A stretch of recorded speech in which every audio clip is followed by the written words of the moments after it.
Welcome, बहुत बहुत स्वागत है आप सबका आपके यूट्यूब चैनल में स्टे विथ मी में। और जिसका बड़े दिनों से इंतजार था कि लूसेंट की जीके कब शुरू हो, और आपको ये पहला वीडियो मिलने जा रहा है।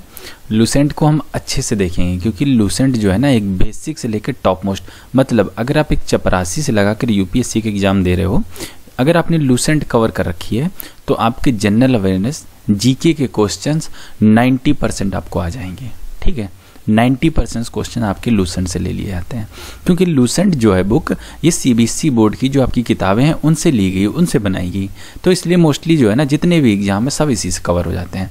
तो हम देखेंगे शुरुआत से शुरुआत करके अंत तक करेंगे क्योंकि ये काफ़ी अच्छी सी बुक है और इसमें जो कंटेंट है वो काफ़ी बेटर है। तो हमें हो सकता है टाइम लगे, लेकिन हम एक एक करके हर चीज़ को देखते चलेंगे। तो ये पहला वीडियो है, तो शुरुआत भी पहले पेज से ही है।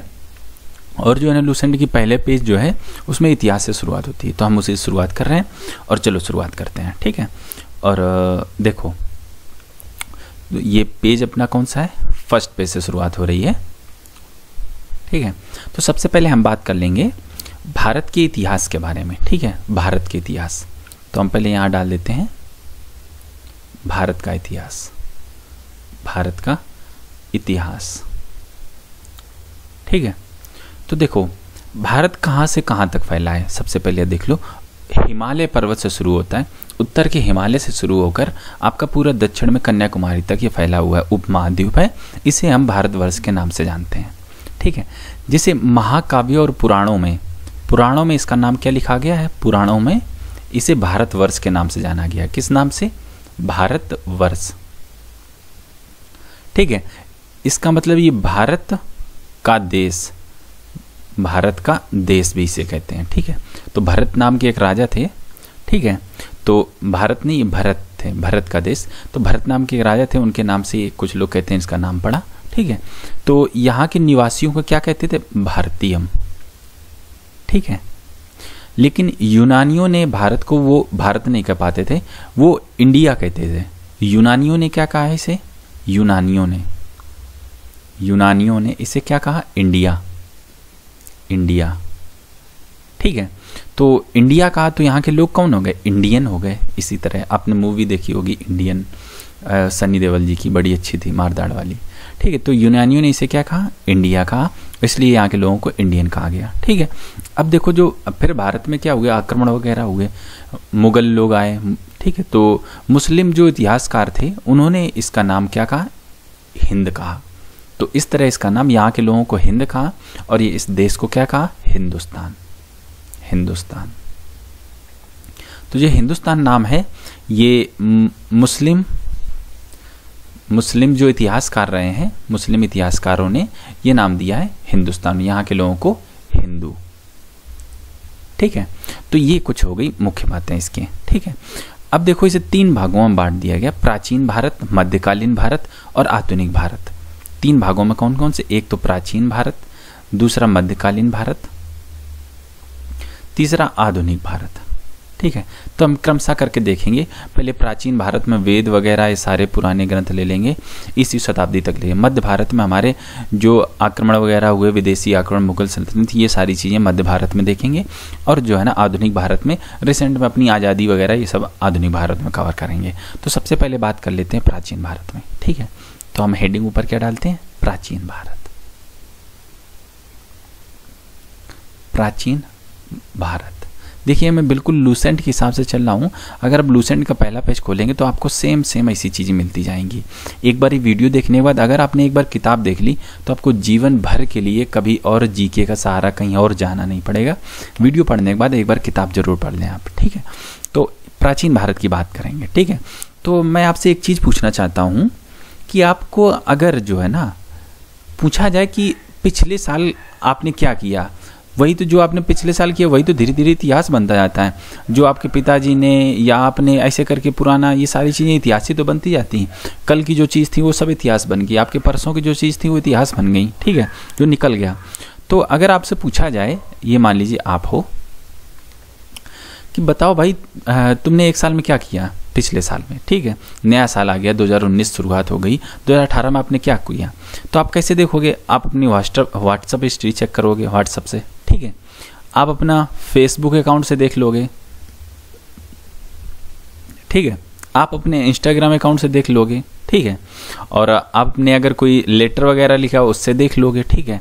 तो इस तरह जो है ना, आप जो है ना, आप अपनी फ़ोटो देख लोगे मोबाइल फ़ोन में, आपने वीडियो का भी शूट किए होंगे अपने मोबाइल फ़ोन पड़े उनसे देख लोगे, तो आपको जो है ना 2018 की हिस्ट्री पता लग गई कि नहीं लग गई।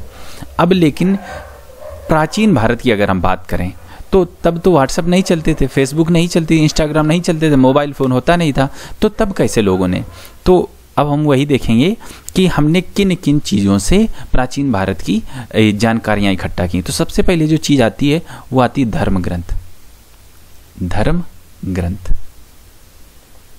ठीक है। तो धर्म ग्रंथ आती है, तो धर्म ग्रंथों से भी जैसे वेद हो गए, ये सब चीज़ें उस टाइम पे ही लिखी गई थी, तो जो है ना हमें उनसे भी कुछ जानकारी उस टाइम की प्राप्त होती है, तो धर्म ग्रंथों से हम जान सकते हैं। दूसरे नंबर पे कौन आते हैं? ऐतिहासिक ग्रंथ, ऐतिहासिक ग्रंथ। जैसे कई सारे कवि हुए, उन्होंने अपनी रचनाएं लिखी, जैसे राजतरंगिणी रचनाएं हो गई, ठीक है, बाणभट्ट ने कई सारी रचनाएं लिखी, कालिदास जी ने रचनाएं लिखी, तो ये ऐतिहासिक रचनाएं थी।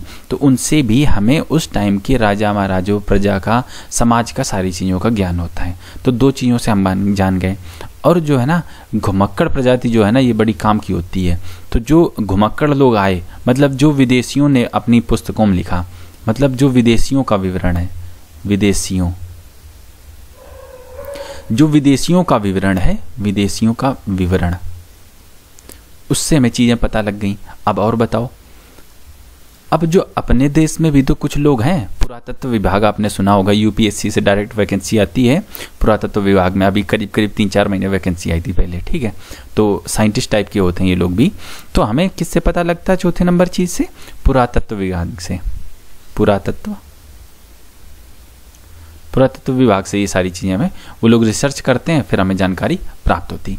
तो ये मुख्य 4 चीज़ें हैं जिनसे हमें अपने इतिहास के बारे में पता लगता है, ठीक है। तो हम सबसे पहले धर्म ग्रंथ और ऐतिहासिक ग्रंथों से मिली जानकारी के बारे में चर्चा करते हैं, ठीक है। तो सबसे पहले क्या आया? धर्म ग्रंथ और ऐतिहासिक। धर्म ग्रंथ एंड ऐतिहासिक ग्रंथ से हमें, ऐतिहासिक ग्रंथों से पूरा नहीं लिखेंगे, ठीक है। क्या क्या चीज़ हमें मिली? तो देखो, धर्म ग्रंथों से हमें पता चला कि सर्व प्राचीन, मतलब सबसे पुराना जो धर्म ग्रंथ है वो कौन सा है? वेद, जिसके संकलनकर्ता महर्षि कृष्ण द्वैपायन वेद व्यास को माना जाता है, ठीक है। तो इसके संकलनकर्ता कौन है?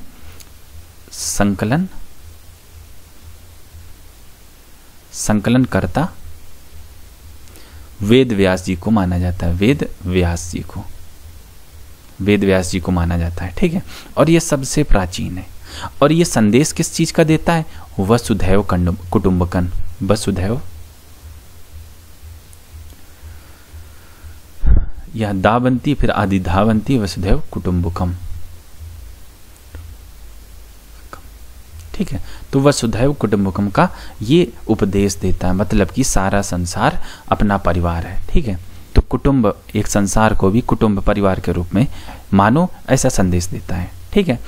अब वेदों के 4 भाग हैं, यजुर्वेद, ऋग्वेद, यजुर्वेद, सामवेद, अथर्ववेद। तो सबसे पहले जो वेद आता है वो ऋग्वेद आता है, ठीक है। तो ऋग्वेद के बारे में हम थोड़ा सा देख लेते हैं। ये देखो, मैं एक चीज़ और आपको बता दूं कि जो ऋग्वेद है उसके संकलनकर्ता कौन है? जिसके संकलनकर्ता वेद व्यास जी हैं, ठीक है। तो सर्वप्राचीन धर्म ग्रंथ वेद हैं, जिसके संकलनकर्ता ओवरऑल जिन्होंने इसे बना के रखा है, संकलन किया, मतलब जोड़ के रखा है, तो वो वेद व्यास जी हैं, ठीक है। चारों वेदों के संकलनकर्ता, ठीक है। लेकिन रचनाकार जिसे कहोगे आप, संकलनकर्ता, संकलन का मतलब ये होता है सिर्फ जोड़ने वाला, ठीक है, मतलब रखने वाला। तो संकलनकर्ता वेद व्यास जी हैं वेदों के, ठीक है। और वेद हमें वसुधैव कुटुंबकम का ये चीज़ बताते हैं, ठीक है। लेकिन जो ऋग्वेद, जो सर्व प्राचीन वेद है, उसके रचनाकार विश्वामित्र जी, दोनों में अंतर है। ये वेद व्यास जी हमारे संकलनकर्ता है और रचनाकार हैं ऋग्वेद की हम बात करते हैं। अब सबसे पहले तो ऋग्वेद के रचनाकार कौन है? अब हम यहाँ से बात करेंगे ऋग्वेद की। तो इसके रचनाकार हमारे विश्वामित्र जी हैं, विश्वामित्र जी, ठीक है, ये बड़े ऋषि थे उस टाइम के। तो ऋग्वेद के बारे में थोड़ा सा देख लेते हैं। इसे हमने 10 मंडलों में बांटा है, 10 मंडल में, ठीक है। और इसके साथ साथ इसमें 1028 सूक्त हैं, टोटल सूक्त हैं, और 10,462 मंत्र हैं। मंत्र को ऋचा भी कहते हैं, ऋचाएं, ठीक है। तो इस तरह हमने 10 मंडल और उसमें 1028 सूक्त और 10,462 मंत्र हैं। तो इस तरह हमने इसे बांटा है, ठीक है। इनसे हमें वेदों के राजनीतिक प्रणाली और इतिहास के बारे में जानकारी मिलती है। ऋग्वेद क्योंकि उसी टाइम का लिखा गया है। अब जैसे आज के टाइम पे कोई बुक लिखी जाए, ठीक है, तो उसमें आज के टाइम का जो नरेंद्र मोदी ने ये गलत किया भाई, जो है ना, और राहुल गांधी ने ये गलत किया, विजय माल्या पैसा लेके भाग गया, ठीक है। तो आज की किताबों में ये मिलेगा। तो उस जमाने की जो किताबें थी, जो ऋग्वेद था, तो उस जमाने में जो हुआ, उस टाइम पे जो हुआ, उस चीज़ के बारे में हमें जानकारी ऋग्वेद से मिलती है। इन्हीं मंत्रों वगैरह से ये जानकारियाँ हमें मिलती हैं, ठीक है। अब जो ऋषि थे और जो ऋग्वेद पढ़ते थे, उन्हें क्या कहते थे? होत्र कहा जाता था, होत्र। ये क्वेश्चंस पूछ लिया जाता, उन्हें क्या कहा जाता था? होत्र। जो ऋग्वेद वगैरह पढ़ते थे, जो वेदों का गायन करते थे, वेद की ऋचाओं को पढ़ने वाले ऋषि को होत्र कहा जाता था, ठीक है। तो विश्वामित्र ने इसकी रचना की थी, ठीक है। विश्वामित्र ने ऋग्वेद की रचना की। इसके तीसरे मंडल में टोटल कितने मंडल थे? 10। तो जो इसका तीसरा मंडल था बेटा, तीसरा मंडल, इसमें सूर्य देवता को समर्पित, सूर्य देवता को समर्पित गायत्री मंत्र लिखा है। गायत्री मंत्र क्या है? गायत्री मंत्र ओम भूर्भुवः स्वः तत्सवितुर्वरेण्यं भर्गो देवस्य धीमहि धियो यो न प्रचोदयात्। तीसरे मंडल में ऋग्वेद के सूर्य देवता के लिए लिखा गया गायत्री मंत्र है। याद रखिएगा, इससे कई सारे क्वेश्चंस, अगर मैं आपको एक लाइन क्वेश्चन में, तो बहुत सारे, इतने मैंने जितना अभी बताया है ना, इससे बहुत सारे क्वेश्चन बन चुके हैं। ये पूछ सकते हैं कौन से मंडल में लिखा है? तीसरे मंडल में। किस देवता के लिखा है? सूर्य देवता। कौन सा मंत्र है? गायत्री मंत्र है, ठीक है। अभी ये तो नहीं पूछेंगे गायत्री मंत्र क्या है, ठीक, लेकिन मैंने वो भी आपको बता दिया। अब बात हो गई तीसरे मंडल की। अब देखो, इसमें 8वें मंडल में, इसमें 9वें मंडल के पहले 8वें मंडल देख लेते हैं। 8वें मंडल में क्या है कि इसमें हस्तलिखित कुछ मंत्र हैं। 8वें मंडल में हस्तलिखित मंत्र हैं। इन्हें खिल कहा जाता है। ध्यान रखिएगा, ये पूछा जा सकता है, इन्हें खिल कहा जाता है, ठीक है। फिर इसके बाद 9वें मंडल में एक काम की बात है, देवता सोम का उल्लेख किया गया है। देवता सोम का उल्लेख 9वें मंडल में किया गया है। तो ध्यान रखिएगा, ऋग्वेद से मंडलों से अगर कोई क्वेश्चन आएंगे तो 3, 8 और 9, 3 मंडल ही ये काम कर रहे थे, ठीक है। एक चीज और देख लो, 9 के बाद 10वें मंडल भी इंपॉर्टेंट है। ये तो 10वें मंडल में क्या क्या है कि चतुर्वर्ण समाज, चतुर्वर्ण समाज। तो चतुर्वर्ण समाज क्या होता है कि ब्राह्मण, क्षत्रिय, वैश्य और शूद्र, इन भागों में बांटा गया था समाज को। ये परिकल्पना हमें ऋग्वेद से ही मिलती है। इसी को चतुर्वर्ण समाज कहते हो, या चातुर्य वर्ण समाज संस्कृत में आप कह सकते हो, ठीक है। और ये चीज़ें कहाँ से मिली हैं? 10वें मंडल से, ऋग्वेद के 10वें मंडल से हमें चातुर्वर्ण समाज की परिकल्पना हमें मिली है, ठीक है। तो कहने का मतलब ये जो चीज़ शुरू हुई, ये बहुत पहले से ही, सबसे प्राचीन जो ग्रंथ अपने वेद हैं, वेदों में भी जो प्राचीन है ऋग्वेद, वहीं से ये चीज़ें चली आ रही हैं। ब्राह्मण, क्षत्रिय, वैश्य, मतलब जाति प्रथा की नींव तभी से ही रख चुकी थी, ठीक है। तो इसी के अनुसार पर आपको जो है ना, हर जाति के, ब्राह्मण के ये काम है, आपके लिए ये कार्य निर्धारित कर दिए गए। क्षत्रिय हो तो आप रक्षा करोगे, तो आपके लिए ये कार्य निर्धारित कर दिए। वैश्य के लिए आप ये काम करोगे, शूद्र के लिए सेवा करोगे या अन्य काम करोगे।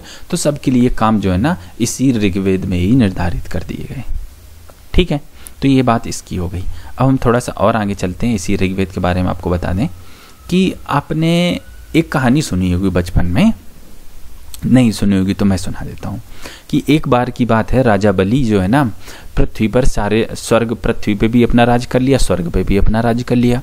तो जो है ना, बेचारे इंद्रदेव हर बार घबरा जाते हैं, क्योंकि स्वर्ग कोई ना कोई इनका छीन लेता था।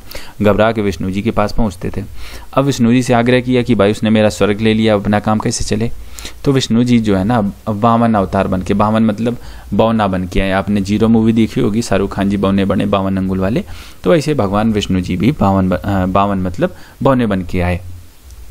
और जो है ना आकर राजा बलि से बोले कि राजा बलि जो है ना, हमें आपके राज्य में 3 पग भूमि चाहिए, 3 डग हमें भूमि चाहिए आपकी राज्य में। तो राजा बलि बोले 3 डग वो भी बौने आदमी को दे दो, ले जाओ 3 पग सारी ले आओ, जितने पग नाप पाओ उतने पग ले लो।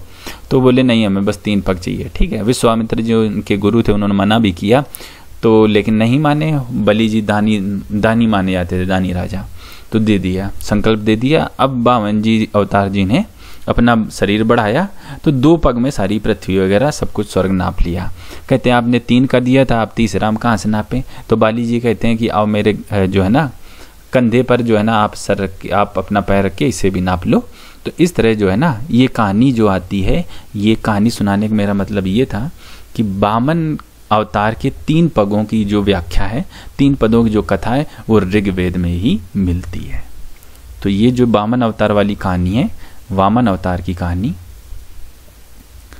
वामन अवतार की कहानी कहाँ मिलती है? ऋग्वेद में ही।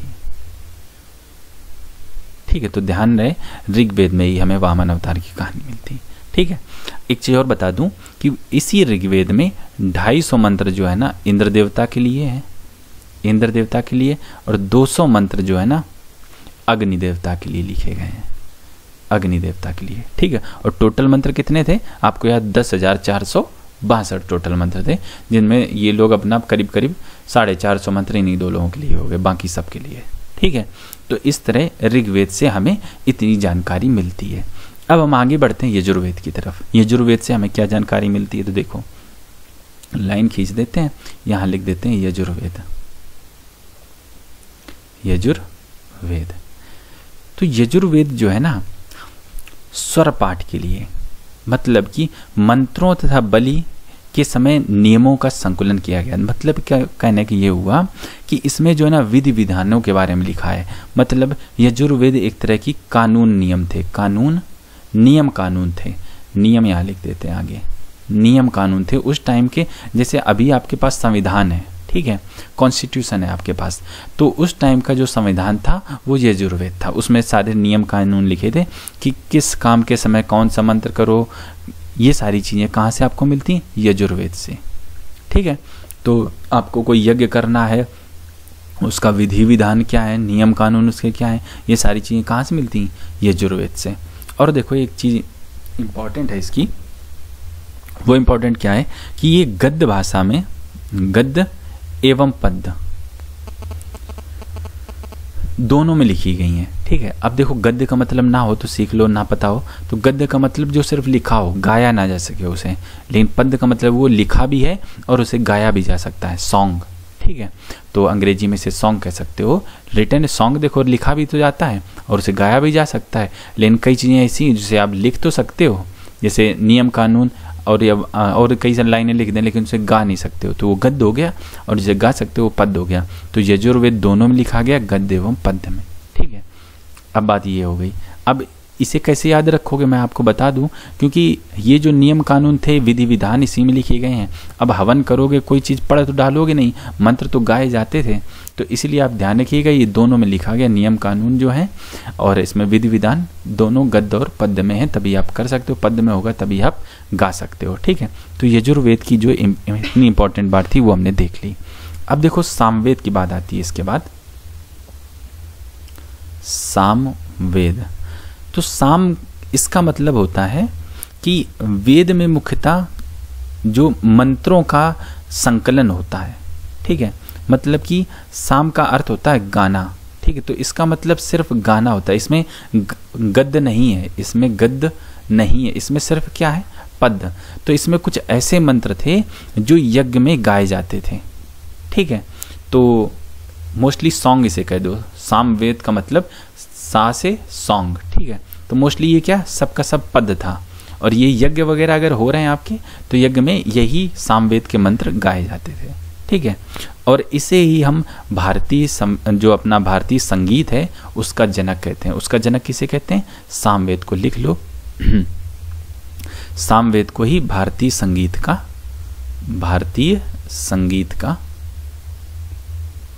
जनक कहते हैं, सामवेद को। ठीक है, सामवेद का हो गया काम। अब हम आगे बढ़ते हैं, लास्ट वेद जो अपना बचा अथर्ववेद, देखेंगे हमें अथर्ववेद से क्या ज्ञान प्राप्त होता है, क्या चीजें हमें प्राप्त होती हैं। अथर्ववेद, अथर्ववेद, ठीक है, थोड़ा सजा देते हैं, अच्छा लगता है। तो अथर्ववेद से हमें क्या पता लगता है, तो सबसे पहली बात है इसकी रचना किसने करी, अथर्व ऋषि द्वारा। अथर्वा ऋषि, अथर्वा ऋषि, अथर्वा ऋषि ने इस वेद की जो है ना रचना करी, ठीक है। और इसमें करीब करीब 731 मंत्र हैं, ठीक है। 731 मंत्र ये गद्य वाले हैं, मतलब आप इन्हें गा नहीं सकते हो, गद्य के हैं, ठीक है। और करीब करीब 6000 पद मंत्र हैं, मतलब गाने योग्य 6000 मंत्र हैं। तो टोटल इतने मंत्र हैं इसमें आपके अथर्ववेद में, ठीक है। तो अब इसमें देखेंगे, इसकी जो बुरी बात मुझे ये लगी कि अथर्ववेद कन्याओं के जन्म की निंदा करता है, मतलब कि कन्या को जो है ना बुरा मानता है, ये कन्याओं के जन्म की निंदा करता है, ये निंदा करता है। तो देख लो, समाज में बुराइयां, जहां अच्छाइयां भी हैं वहां समाज में बुराइयां भी हैं, चाहे आप आज की डेट में देखो या आप पुराने जो सबसे पहले अपन मनुष्य हुए तो उस टाइम पे भी देखो, तो अथर्ववेद इन्हीं सब चीज़ों से भरा पड़ा है। अथर्ववेद में जितनी उल्टी सीधी समाज की चीज़ें होती थी मोस्टली इसी में है, जैसे कि मैं आपको उदाहरण के तौर पर अभी बताता हूँ, ठीक है। तो देखो अथर्ववेद में मोस्टली क्या क्या रहा, ठीक है, जैसे कि कृषि में उन्नति कैसे पाएं, ठीक है। आज भी देखो व्यापार में उन्नति कैसे बनाए, वशीकरण मंत्र, तो ये सारी चीज़ें तब भी थीं और तब ये सारी चीज़ें इसमें रिटन थीं अथर्ववेद में। जैसे कि कृषि में उन्नति कैसे करें, घर का निर्माण हो, कई सारी अच्छी भी चीज़ें हो जाती हैं इसमें, साइंस भी मिल जाती है, लेकिन कई सारी चीज़ें इसमें बुरी भी हो जाती हैं, ठीक है। तो ये बात हो जाती है। जैसे वशीकरण मंत्र, वशीकरण के बारे में इसमें जानकारी मिलती है, ठीक है। राजा का चुनाव कैसे करें, राजभक्ति के बारे में, विवाह कैसे करें, रोग निवारण मंत्र, समन्वय मंत्र, ठीक है। प्रणय गीत मतलब लव सॉन्ग, अब अच्छे समझ गए हो गए, ठीक है। प्रायश्चित कैसे करें, मातृभूमि महात्म्य, ये सारी चीज़ें। और जादू टोना, ये क्वेश्चन बहुत ज़्यादा पूछा जाता है, जादू टोना जो मिलता है वो अथर्ववेद में ही मिलता है, ठीक है। क्योंकि आप समझ गए, जो कन्याओं के जन्म की निंदा करता हो उस वेद में जितनी उल्टी सीधी चीज़ें हैं, ये सारी चीज़ें आपको वही मिलेंगी जाके अथर्ववेद में, ठीक है। तो अथर्ववेद जो है ना, ये क्वेश्चन पूछ लिया जाता है, जादू टोना जो है ना किस वेद में है मोस्टली, तो ये अथर्ववेद में है, ठीक है। और इसमें मोस्टली अंधविश्वासों का विवरण मिलता है, अंधविश्वासों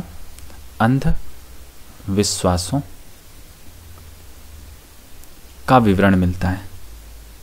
तो आपको पता ही लग रहा होगा कि कन्याओं की निंदा कर रहा अंधविश्वास टाइप के जादू टोना, तो मोस्टली विवरण अथर्ववेद से ही मिलता है, ठीक है। तो ये बात इसकी हो गई।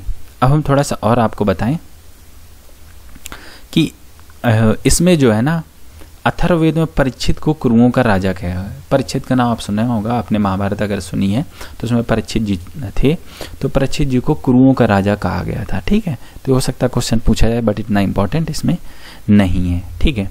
तो ये जो अथर्ववेद है, सबसे पुराना जो वेद है वो अपना है ऋग्वेद, और ऋग्वेद के बाद जो आता है वो आता है अथर्ववेद।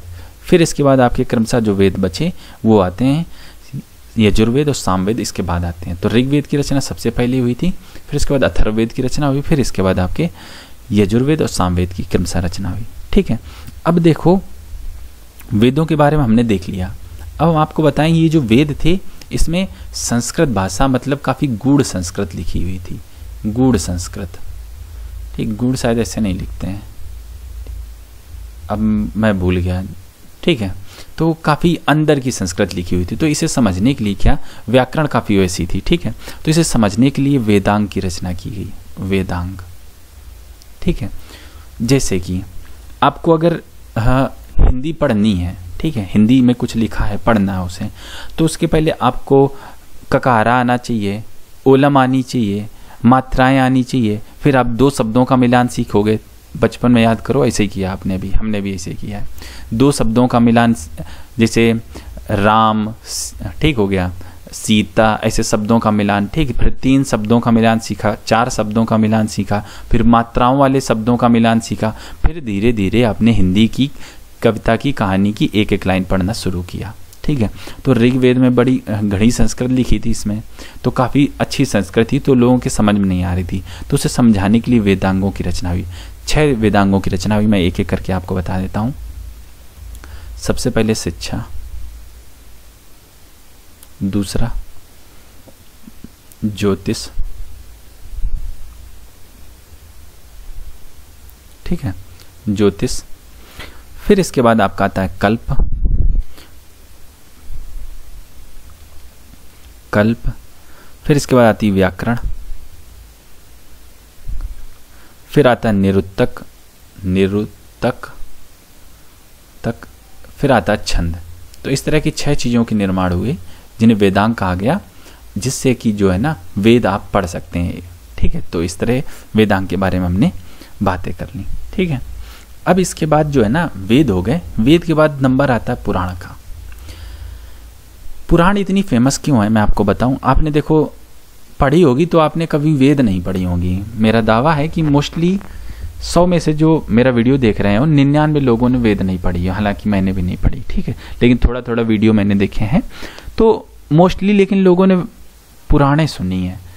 आप कहीं ना कहीं आपके आसपास जो है ना भागवत महापुराण की कथा चल रही होगी, किसी ने कोई पुराण नहीं पढ़ी तो लेकिन महाभागवत जो भागवत पुराण है वो तो पढ़ी ही होगी। ठीक है, तो जो इनकी क्या चीज़ है कि भारतीय जो ऐतिहासिक कथाएं थी, मतलब जो ऐतिहासिक राजा हुए, उन सब का विवरण पुराणों में दिया गया है। ठीक है, और जो वेद हैं उनमें नियम कानून, सामाजिक वातावरण, इन सब चीज़ों के बारे में बताया गया। But in the case of Purana इसमें कहानियाँ लिखी गई हैं राजाओं के बारे में। ठीक है, उसके कैसा समाज चल रहा, किसने क्या किया, ये सारी चीज़ें तो महाभारत या अन्य पुराणों में सारी जो 18 पुराण है टोटल उनमें लिखेंगे। तो इसलिए लोगों को इंटरेस्ट भी होता है, कहानियों में ज़्यादा इंटरेस्ट होता है। अभी देखो अगर कोई कहानी सुनाने लग जाए, कोई पिक्चर देखने लग जाए, उसमें भी एक तरह की कहानी होती है, आपको मज़ा आ जाता है भाई क्या मूवी थी। ठीक है, तो इस तरह जो है ना पुराणे जो है ना काफ़ी फेमस हो गई। पुराण टोटल कितनी पुराण थी? 18 पुराण। ठीक है, तो इस तरह की पुराणे रहीं। और इसमें क्या हुआ कि सबसे ज़्यादा ऐतिहासिक कथाओं का क्रमबद्ध विवरण पुराणों में ही मिलता है आपको। ठीक है, इसके रचयिता जो है ना मैं आपको बता दूं, लोमहर्ष और इनके पुत्र उग्रश्रवा को माना जाता है। इसके रचयिता कौन माने जाते पुराणों के? लोमहर्ष तथा इनके पुत्र उग्रश्रवा को इसके रचनाकार माना जाता है। ठीक है, ये टोटल 18 हैं, लेकिन इनमें से जो 5 पुराण हैं उनमें राजाओं की वंशावली के बीच में, वंशावली मतलब कि जैसे दशरथ जी हुए, ठीक है, दशरथ जी के जो है ना रामचंद्र जी हुए, या और ऐसे पूरी वंशावली। तो 5 पुराणों में ऐसे राजाओं की वंशावली की चर्चा की गई। तो वो कौन कौन सी है 5 पुराण है? सबसे पहले आती है मत्स्य पुराण। दूसरे नंबर पे आपकी आती है वायु पुराण। तीसरे नंबर पे आती है आपकी विष्णु पुराण। फिर चौथे नंबर पे आती है ब्राह्मण पुराण।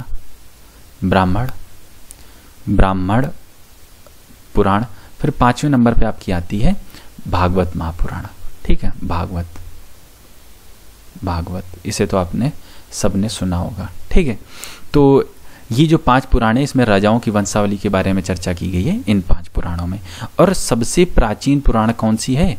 मत्स्य पुराण है। ये देखो मत्स्य पुराण पुराणों की पुराण है, सबसे पुरानी पुराण। ये क्वेश्चन पूछ लिया जाता है। ठीक है, अब इसके आगे चलते हैं हम थोड़ा सा। पुराण में जो है ना थोड़ी आसान भाषा में संस्कृत लिखी है, इसलिए लोगों की समझ में आई, तो इसीलिए जो है ना और ज़्यादा ये प्रचारित हुई। और इसकी बड़ी बात क्या थी कि वेद जो थे, वेदों का अध्ययन ब्राह्मण वगैरह कर सकते थे, स्त्री एंड शूद्र को इसका जो अध्ययन मना था कि वेद जो है ना स्त्री और शूद्र नहीं पढ़ सकते थे। But in the case of Purana कोई भी पढ़ सकता था, कोई भी सुन सकता था। ठीक है, और इसमें कहानियाँ भी थी तो पुराणे ज़्यादा प्रचलित हो गई। ठीक है, तो ये हो गई। और जो मंदिरों में पुराणों का पाठ भी हुआ करता था। ठीक है, और आजकल आप भी देख सकते हैं आपके आसपास जो है ना, हो सकता है कहीं भागवत पुराण की चर्चा चल रही हो।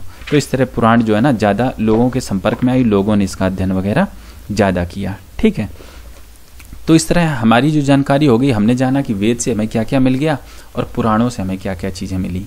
अब थोड़ा सा और देखते हैं कि स्त्री की, मतलब फीमेल की स्थिति जो है ना काफ़ी गिरी हुई थी। ये चीज़ हमें पता लगती है एक संहिता, एक बुक लिखी गई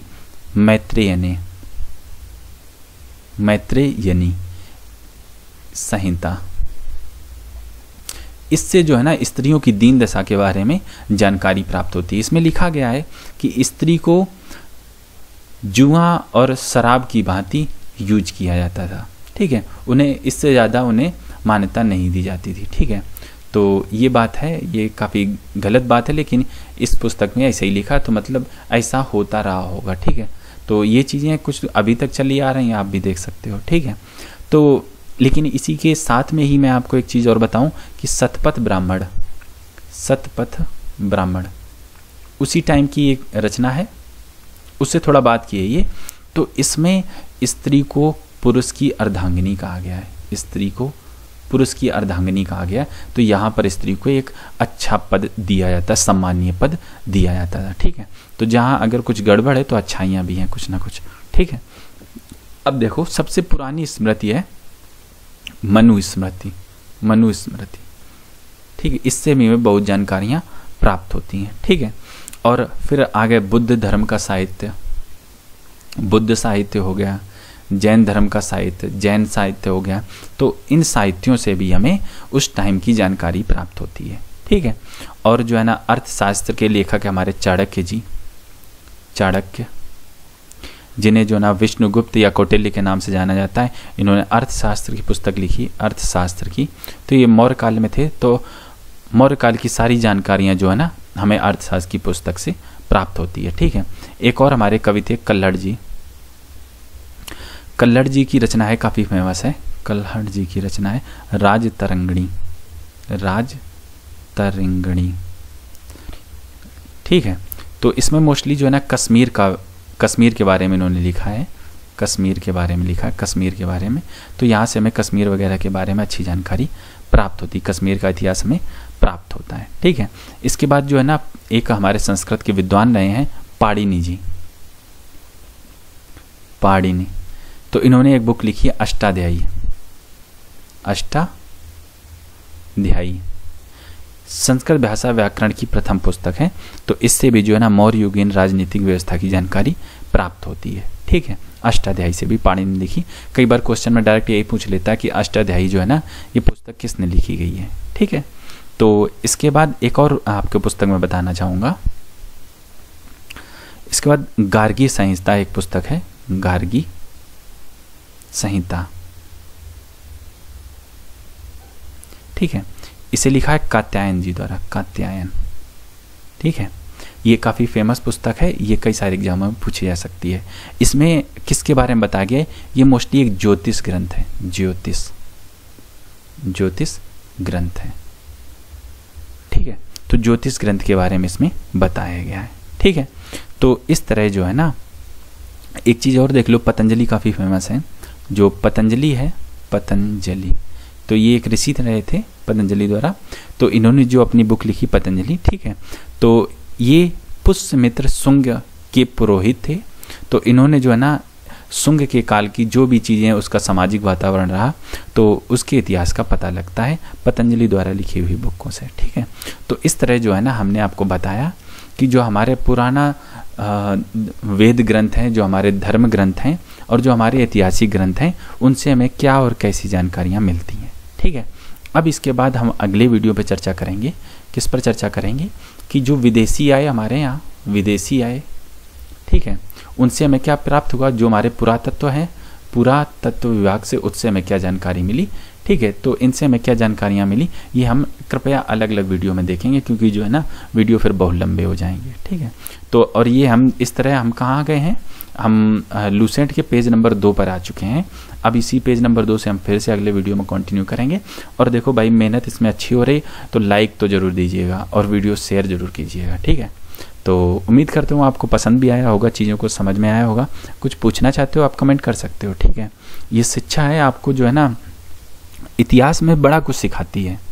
क्या सिखाती है मैं आपको बताऊं, जो है ना इतिहास से ही हम जीना सीखते हैं। मतलब कि कल क्या था, उसके पहले क्या था, उससे पहले सब चीज़ें अगर आज जो है आप वो आप कल परसों नरसों पिछले दिनों का आप रिलेटिव उसका जो है रिजल्ट है ना, वो आज आप हैं। जो आपने आज के 2 साल पहले सोचा था उसका रिजल्ट आप आज हो, ठीक है। जो आप आज सोच रहे हो उसका रिजल्ट आपके आगे आने वाले सालों में आपको दिखाई देगा। तो इतिहास ही ऐसा है जो हमें आज जैसे आप हैं वो सब आपके इतिहास द्वारा ही ऐसा हुआ है। आपने मांस को भुना के खाना सीखा, पहिए का आविष्कार हुआ, आँख का आविष्कार हुआ, चीज़ें बदलती गईं और आज आप इतने शिक्षित हो, इतनी सब चीज़ें आपके पास है। सब इतिहास की देन है, धीरे धीरे इतिहास से ही सब आपको पता चलता है, ठीक है। तो बड़ी एक अच्छी चीज़ है। और जब आपका पुरातत्व मतलब कि आपका जो पूरा वाला है, जो पहले वाला पता चलता है, तो आपको जो है ना एक सीख मिलती है कि समाज ये किस ढर्रे पर चल रहा है, कैसे चल रहा है और हमें कैसा काम करना चाहिए, क्या करना चाहिए, नहीं करना चाहिए। तो सारी जानकारियाँ आपको इतिहास से ही मिलती है। बड़ा ही रोचक विषय है और हम आपसे मिलते रहेंगे। वंदे मातरम।